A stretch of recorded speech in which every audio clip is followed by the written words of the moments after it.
మీ హస్బెండే కదా, రూమ్ లోనే ఉంటాడు కదా, ఆయన రూమ్ లోకి వైఫ్ గా మీకు పోయే రైట్ ఉండదా? లేదు. అతను ఏమంటాడంటే వాళ్ళ అమ్మ అంటే చాలా నీట్గా ఉంటుందంట. చిన్న పిల్లాడు ఉంటే నేను పాలిస్తుందాన్ని, నేను బాత్రూమ్కి వాడిని ఎత్తుకొని వెళ్ళేదాన్ని. నేను బాత్రూమ్కి వెళ్ళాలన్నా నా బిడ్డను ఎత్తుకొని వెళ్ళేదాన్ని. నేను ఏడవాలన్నా వాడు నిద్రపోయాక ఏడ్చేదాన్ని.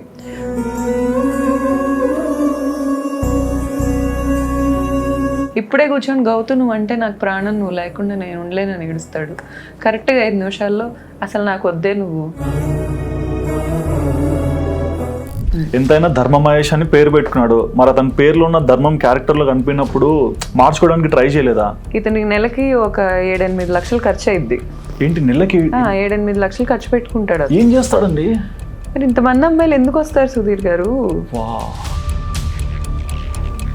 అంటే మహేష్ బాబు గారైనా ఎవరైనా ఒక లెవెల్లో ఉన్నప్పుడు ఒక వైఫ్ని, ఇంకొక లెవెల్లో ఉన్నప్పుడు ఇంకో వైఫ్ని అయితే ఉంచుకోరుగా. లేదు లేదు. మరి ఇతనికి అంత బుద్ధి ఉన్నప్పుడు వచ్చి డివోర్స్ అన్న ఇవ్వాలి కదా.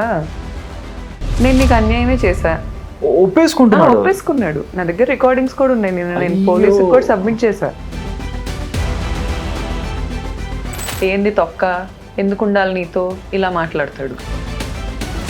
నేను ఎంత పెద్ద హీరోనో నీకు తెలుసా, నేను ఎంత బిజీయో. ఎన్ని సినిమాలు తీసాడు ఆయన?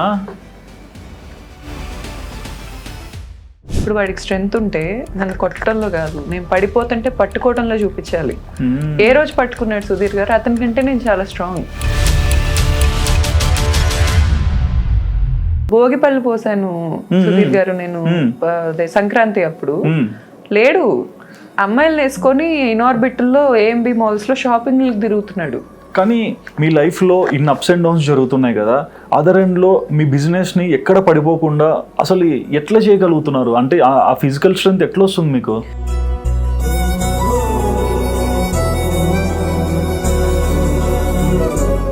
ఇన్ని బ్రాంచ్ల నుంచి వచ్చిన ఇన్కమ్స్ నువ్వేం చేసావు? నా పేరు మీద ఒక్క బ్రాంచ్ లేదు సుధీర్ గారు. ఎంత ఇన్కమ్ వచ్చిందండి? ఎస్టిమేట్ చేయాలంటే ఈజీగా 35 to 40 crores వచ్చి ఉండిద్ది అతనికి. ఫ్యూచర్లో ఏంటి మళ్ళీ ప్యాచప్ ఉండొచ్చా, లేకుంటే మీకు అసలు ఇదంతా వద్దయ్యా నాకు అనుకుంటున్నారా? సుధీర్ గారు అసలు ప్యాచప్ ఉండిద్ది అనే పాయింట్ ఉంది కాబట్టే ఇన్నాళ్ళు బయటికి రాలా నేను. ఓకే, ఇప్పుడు లేదు కాబట్టే బయటకు వచ్చి. ఎన్ని ఇయర్స్ ఉన్నారండి ఈ డార్క్ ఫేజ్ లో? 13 years ఉన్నాను. 13 years. సో ఏది నా ఫైనల్ ఇంటర్వ్యూనో ఏది నా ఫైనల్ డేనో నాకే తెలీదు. అంత థ్రెట్ ఉంది నాకు. సో ఏం జరిగినా నా బిడ్డకి తోడుగా ఉంటారని అనుకుంటున్నాను.